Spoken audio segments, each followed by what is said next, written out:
Test ও টি-20 ক্রিকেটকে আনুষ্ঠানিকভাবে বিদায় জানিয়ে দিয়েছেন সাকিব আল হাসান। তবে এখনো ওয়ানডে ক্রিকেট চালিয়ে যাচ্ছেন, যদিও সেই ফরম্যাটেও সাকিব খেলতে পারবেন কিনা তা নিয়ে রয়েছে শঙ্কা।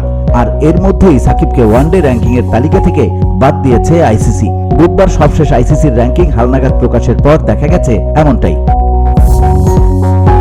জানিয়ে তৈরি হয়েছে ধোঁয়াশা। তবে কি ওয়ানডে ক্রিকেটকেও বিদায় বলে দিয়েছেন সাকিব? নয়তো কেন সাকিবকে ওয়ানডে থেকেও সরিয়ে ফেললো আইসিসি?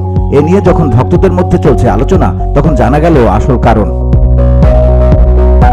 আইসিসির নিয়ম অনুযায়ী কোনো ক্রিকেটার টানা 12 মাস ওয়ানডে বা টি-20তে না খেললে র্যাঙ্কিং থেকে তিনি বাদ পড়েন।